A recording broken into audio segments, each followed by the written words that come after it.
Deer students, আমি Arifin Rony from scholars study abroad. আর আজ কথা বলবো আপনাদের সাথে ক্রোয়েশিয়া স্টুডেন্ট ভিসা নিয়ে।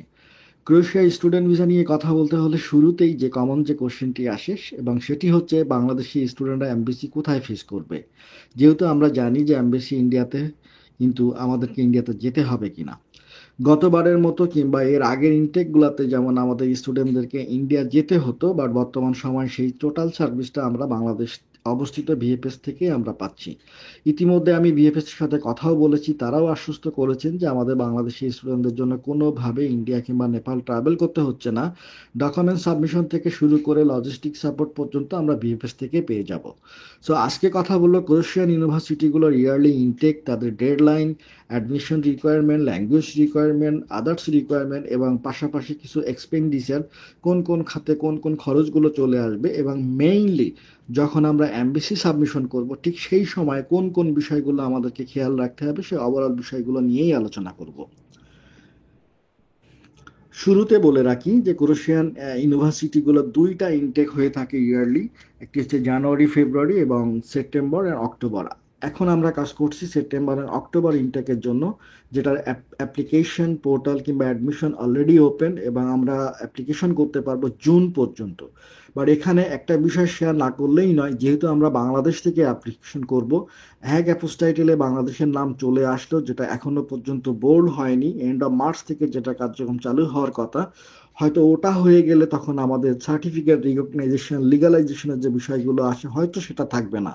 যেহেতু এখনো আমাদেরকে সেটা করে নিতেই হচ্ছে, সো আগে থেকে অ্যাপ্লিকেশন করলে কিংবা অ্যাডমিশনটা কনফার্ম করতে পারলে second part, I mean visa পার্টিতে কোনো ধরনের হ্যাসেল না নিয়ে আমরা ডিসিশনগুলো অন টাইমে পেতে পারি। সো অ্যাপ্লিকেশন ডেডলাইন জুন থেকে হলেও আমরা এর আগেই কমপ্লিট করে ফেলবো। আর আজকে যে ইউনিভার্সিটি নিয়ে কথা বলছি এখানে সাবজেক্টের কিছু লিমিটেশন থাকবে, বাট আপনারা চাইলে ব্যাচেলর কিংবা মাস্টার্স প্রোগ্রামেই অ্যাপ্লাই করতে পারবেন। এবং সাবজেক্ট লিস্টগুলো আপনি business economics for major marketing থাকবে, ট্যুরিজম থাকবে, আইটি ম্যানেজমেন্ট থাকবে। মাস্টার্স ডিগ্রির জন্য masters of economics, business economics, major tourism এবং আপনার মেরিকালচার ইঞ্জিনিয়ারিং এবং মাস্টার্স অফ মিডিয়া সাবজেক্টগুলোতে আপনারা অ্যাপ্লাই করতে পারবেন। অ্যাডমিশন রিকোয়ারমেন্টের ক্ষেত্রে সাবজেক্ট ওয়াইজ কিছুটা ডিফারেন্ট থাকলেও মোটামুটি সব ধরনের রিকোয়ারমেন্টগুলো সেমই থাকবে। এবং সেখানে হচ্ছে আপনি যদি ব্যাচেলার প্রোগ্রামে অ্যাপ্লাই করতে চান তাহলে অবশ্যই আপনার হাই স্কুল ডিপ্লোমাগুলোতে আপনাকে মিনিমাম 3.5 আপনার জিপিএ থাকতে হবে। এবং আপনাকে অবশ্যই অনলাইন ইন্টারভিউ ফেস করতে হবে, এবং এখানে আইএলটিএস না থাকলেও কিন্তু আপনারা অ্যাপ্লিকেশন করতে পারবেন। যেহেতু আমরা বাংলাদেশি স্টুডেন্ট, আমাদের একটা বিষয় হচ্ছে ইন্টেনশন আর্টিকেল 27, যেটা রিজেকশন, এটার কারণেই রিজেকশনটা খুব বেশি হয়ে থাকে। সেক্ষেত্রে আমার পার্সোনাল সাজেশন কিংবা অপিনিয়ন থাকবে, আপনার যারাই সেনজেন কান্ট্রিতে অ্যাপ্লাই করবেন অবশ্যই অবশ্যই মিনিমাম ল্যাঙ্গুয়েজ প্রফেশনাল সার্টিফিকেট দিয়েই অ্যাপ্লাই করবেন। সেখানে মিনিমাম যেন বি2 লেভেলের একটা স্কোর থাকে। আর যদি আপনারা মেরিকালচার ইঞ্জিনিয়ারিং সাবজেক্টে অ্যাপ্লাই করতে চান তাহলে আপনার ব্যাচেলার সাবজেক্টটির সিমিলার ফিল্ডে হতে হবে, ম্যারিন কিংবা ইকোলজি এই ধরনের সাবজেক্টগুলো থেকে আপনাদের গ্রাজুয়েশন কমপ্লিট করতে হবে। সেখানেও জিপিএটা আপনাকে 3.5 মিনিমাম হতে। আদার্স রিকোয়ারমেন্টগুলো যদি আমরা তিনটা ভাগে ভাগ করে নেই, প্রথম ভাগে আপনাকে আপনার পাসপোর্ট ইনফরমেশন পেজ, আপনার ফটো এবং আপনার সিভি। সিভিটি যেন ইউরোপাস ফরম্যাটে হয়, এদিকে খেয়াল রাখবেন। যেহেতু বলা নেই যে আপনাকে ইউরোপাস সিভি হতেই হবে, বাট ইউরোপিয়ান কান্ট্রিগুলোতে অ্যাপ্লিকেশন করার ক্ষেত্রে ইউরোপাস সিভি হওয়াটা যেন অনেক জরুরি। পাশাপাশি আপনি আপনার সেকেন্ড ভাগে যদি আপনি হিসাব করেন সেক্ষেত্রে আপনার all academic certificate and marksheet, আপনার ল্যাঙ্গুয়েজ প্রফেশনালিটি সার্টিফিকেট, আপনাকে এই বিষয়গুলো খেয়াল রাখতে হবে।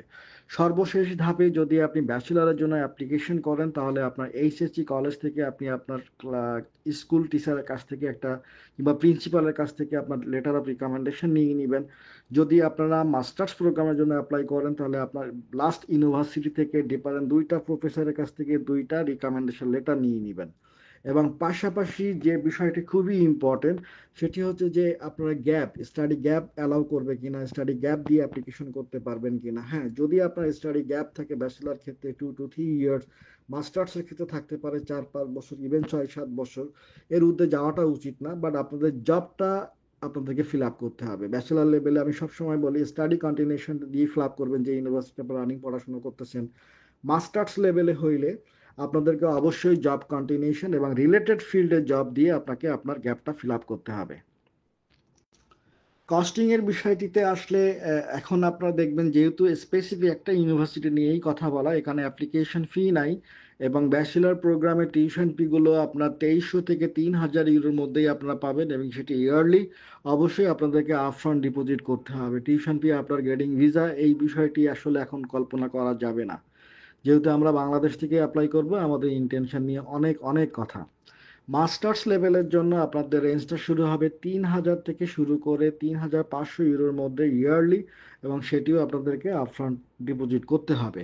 পাশাপাশি যখন আমরা বিএফএস সাবমিশন করব, সেখানে যে কস্টিং বিষয়গুলো থাকে, ভিসা ফিগুলো 90 ইউরো, যেটা বর্তমানে ওদের ওয়েবসাইটে আমরা দেখছি 11,700 টাকা বাংলাদেশি, এবং আপনাদের বিএফএস সার্ভিস চার্জ থাকবে একটা 4030 টাকা, এবং শুরুতে যে লজিস্টিক সাপোর্টের কথা আমি বলেছিলাম, টু ওয়ে কুরিয়ার চার্জ, সেটা আপনাকে পেমেন্ট করতে হবে 3900 টাকা।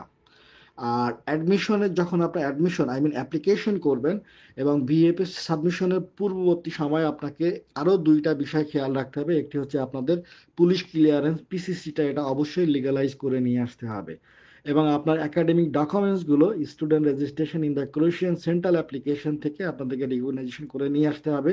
এই দুইটা বিষয়ে আমাদের সাপোর্ট থাকবে ইনশাল্লাহ। আমরা আপনাদেরকে পুরা বিষয়টা নিয়ে সাপোর্ট দিতে পারবো।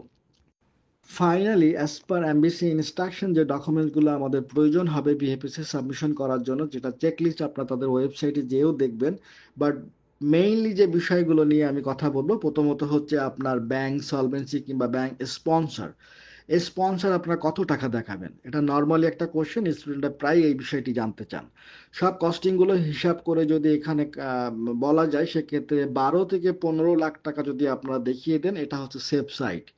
15 লাখ ডেফিনেটলি এটা সেফ সাইড, এবং আপনাকে এটা লাস্ট 3 মান্থের ট্রানজ্যাকশন দেখিয়ে দিতে হবে।